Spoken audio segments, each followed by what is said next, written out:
So a lot of you guys may not know, I've actually been on YouTube since 2007. If you look at my channel, it does say that I started this channel in 2012. However, this is my second channel. When I put up my first YouTube video in early 2007, I was actually 13 years old. And since I didn't have a car at the time, I loved making videos of RC cars. Actually, that was my passion and my hobby up until I got my license. I was big time into it. Now, they weren't just any ordinary RC cars. They were nitromethane powered monster trucks that were four-wheel drive with real working differentials, a disc brake system, 2-speed automatic shifting transmission with reverse.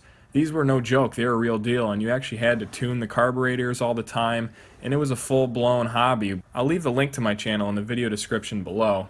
However, the footage you see playing in the background right now is all old footage of me jumping RC trucks off cliffs, doing crazy stunts with them. And I actually built quite a following on my last channel. I had almost 3,000 subscribers when I stopped. So I stopped making videos around 2010 on that channel and then started back up on this channel in 2012. So I took a couple-year break. The best video I ever made on that channel has almost 1 million views now. And all my videos combined had multi-million views on that old channel. So in 2012, I started fresh. So the reason I made a new channel in 2012, 2 years later, is that back then you couldn't change your channel name for YouTube. You couldn't change what your name was displayed as. So I didn't like the name I chose when I was 13, obviously for many reasons. And I wanted to start a new channel with a different name. So the only option was to start fresh with 0 subscribers and work from nothing. So the 3,000 subscribers I almost built up, I had to throw away and start fresh with this channel. So the main point of making this video is I had a lot of people back in the day that used to follow me. This is back when YouTube was a lot smaller and you knew a lot of people that commented on your videos and they were consistent and your subscribers actually got notifications that you posted a video. I remember posting some of these RC truck videos and I'd have thousands of views within a couple hours. Now when I post car videos I have triple the subscribers. However, I only get a couple hundred views a day now on some of them that I upload. So the main point of making this video is kind of to reach out to all the guys that used to subscribe to me back in 2007. If you're still watching my videos, definitely drop a comment. It's kind of reminiscing for me, but I wanted to get the RC trucks out. I've had them sitting for so long and I wanted to make this video to see if they'll start up. So here we are back in my parents' house and the 2 trucks should be out back in the shed here.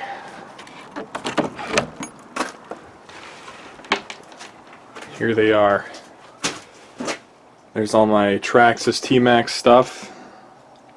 Got tires, 2 tackle boxes full of parts. There's a tote up there full of more parts. And then there's my newer model Max. And then that's the older one that has not been touched since 2009. These things are just coated in dust. And here is the body that Mr. Stellar RC painted for me. As you can see, there's my old channel name, as well as the best video I ever made on that channel that has almost 1 million views now. So there it is, Mr. Stellar RC. You can see all the dust that's formed on it over the last 8 years, but he did custom paint this body for me because I won a contest for the best bashing video of the month or whatever the contest was at the time. Of course, I have a original body too, a lime green Traxxas T-Maxx body as well. I always thought these ones looked really cool and I put the 3.3 sticker on. I think this was one of the original bodies that came with the truck in 2003 when I got it. And it was a Traxxas T-Maxx with a 2.5 engine in it. And here are the 2 trucks.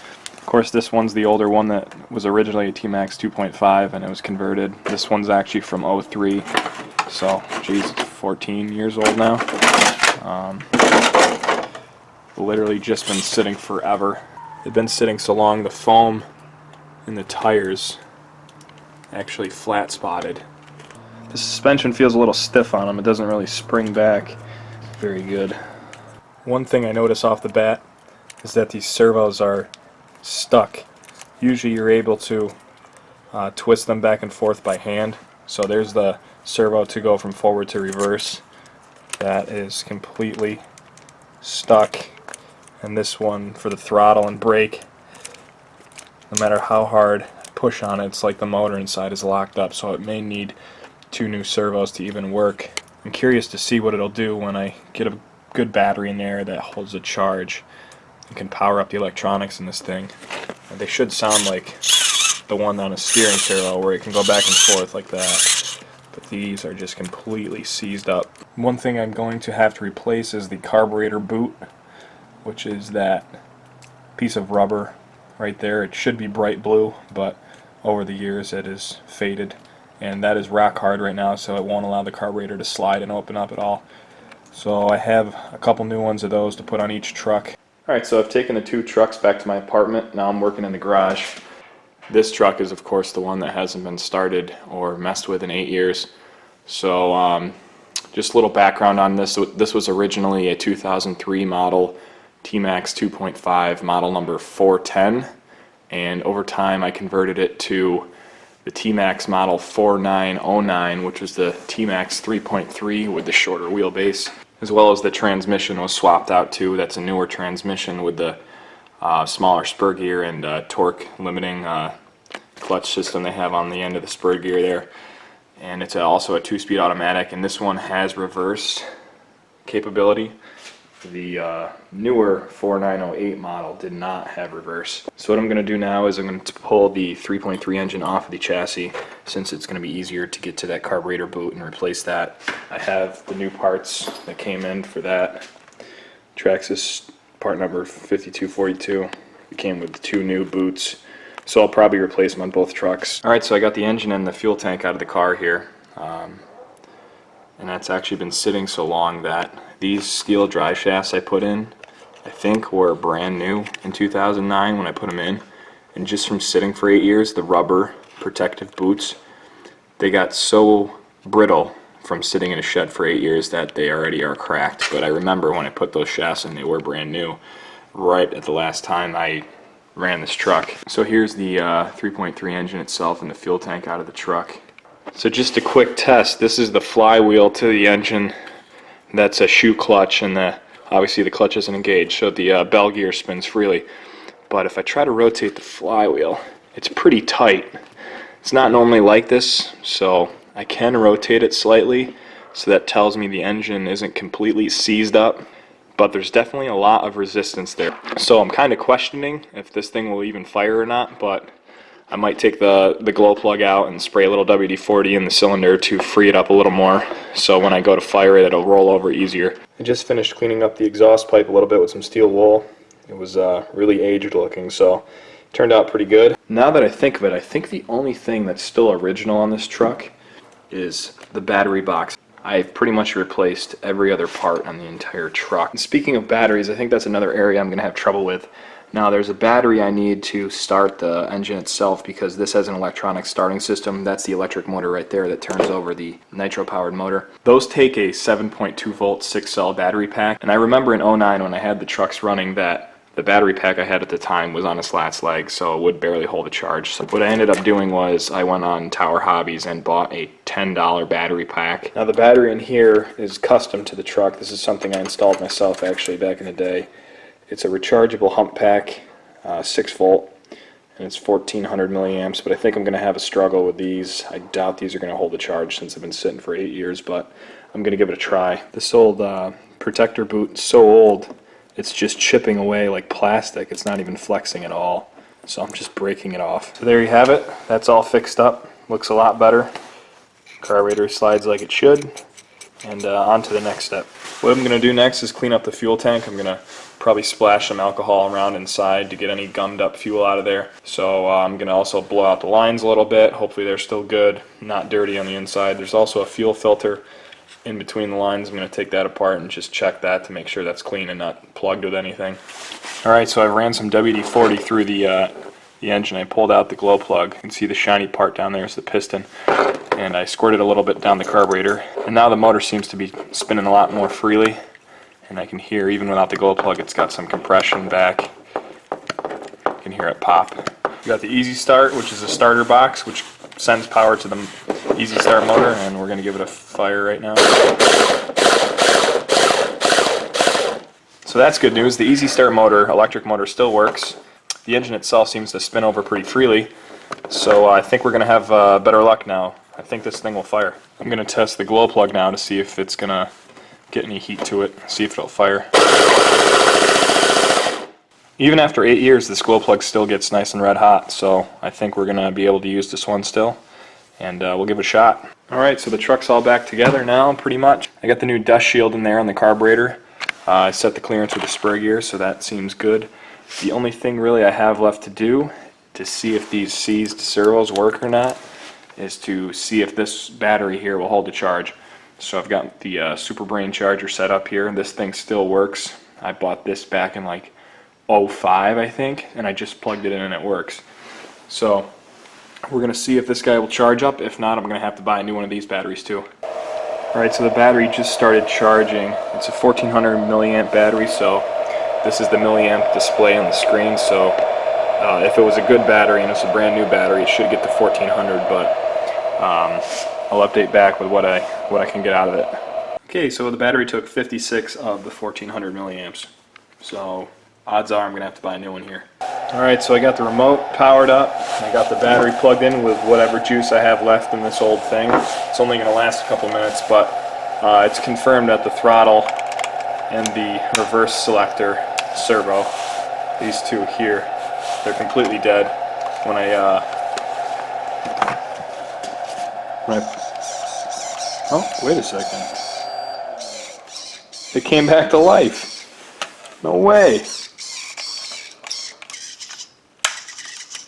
They definitely need new servos regardless. The steering servo on this thing though has been upgraded to a high torque one, so that servo still acts like new, because that's probably, yeah, it's 8 years old, but I put it on right at the end of the year last time I ran this truck. So I've recharged the battery in the truck a couple times now, and it seems like it's coming back to life, because now when I give it throttle, the servo, it's kind of recharged itself and rejuvenated itself because it's working fast again, so kind of brought itself back to life there. So the servo that selects the transmission from forward to reverse did seem a little weak, and it sounded like some gears were chewed up on it. So I wanted to be safe and replace that as well. So what I'm doing is I'm going to switch the throttle servo to that servo and give the throttle servo a brand new servo, which I have right here.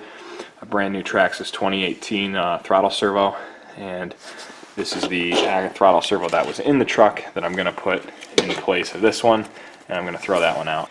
Alright, so the new throttle servo has been put on, as well as the old throttle servo was swapped to the reverse selector. So that works a little better now.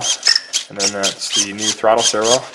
Everything's working good. So the only thing I need to do now, in order to fire it up, is to go get some more nitro. So I just picked up 2 quarts of Traxxas Top Fuel, 20% nitro. The brand new fuel should be the best shot we have at getting this thing running. Alright guys, so here we are in November. I started filming this video in February at the beginning of this year, but I got really delayed with stuff throughout the year and have never got around to actually starting this thing. So finally, here we are. It's definitely been over 8 years now. What I'm going to do is I got the fresh Traxxas Nitro, 20%. That's what I used to run in this truck. It was tuned for 20% all those years ago. And I'm going to suck a little bit up. I'm not going to put too much in the fuel tank just because it's kind of raining out right now, and I'm not going to actually run this thing around. But I took the wheels off of the truck just to try to get it fired, and I put it up on this box here so it wouldn't go anywhere. So I just want to see if I can get the motor fired and see how well it starts up after sitting for 8 years. Alright, so here we go. It's my first attempt. All the servos are working. Alright, so here we go. We're going to try to give it a fire.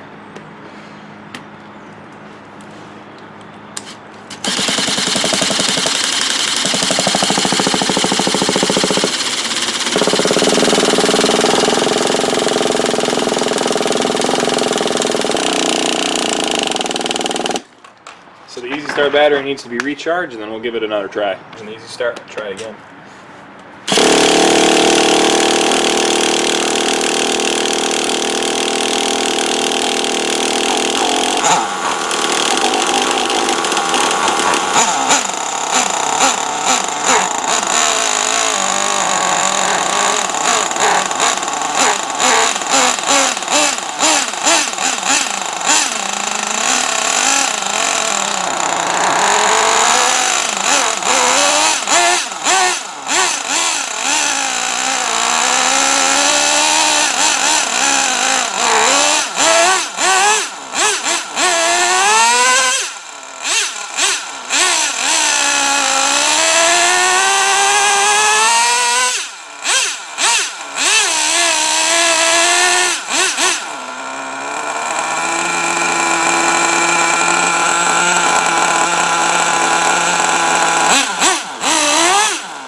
This thing started up and it runs damn near perfect still after 8 years.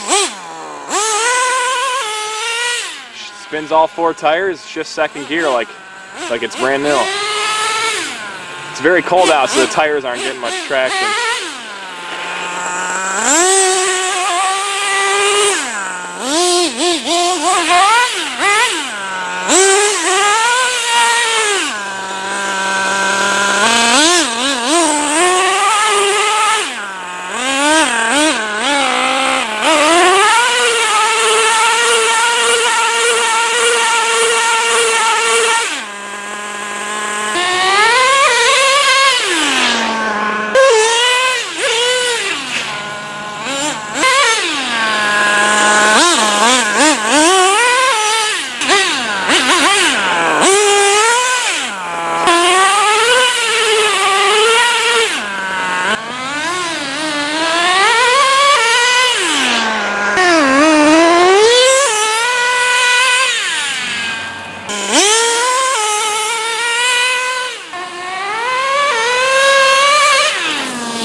So as you just saw, the truck ran great. We just got done burning through a whole tank of fuel. All I had to do was just richen the carburetor just a tiny bit since it's so cold out. But this thing ran awesome. Still got power to pull wheelies. Still spins all 4 wheels on command. And still runs great. Just goes to show you, if you take care of your stuff and do the proper procedures to purge the motor of the nitro after you're done using it, your stuff will last pretty much forever. So guys, thanks for watching. Definitely give me a subscribe. Definitely drop a comment if you've been here since my other YouTube channel. If you've been subscribed to me since my other YouTube channel. It'd be cool to see.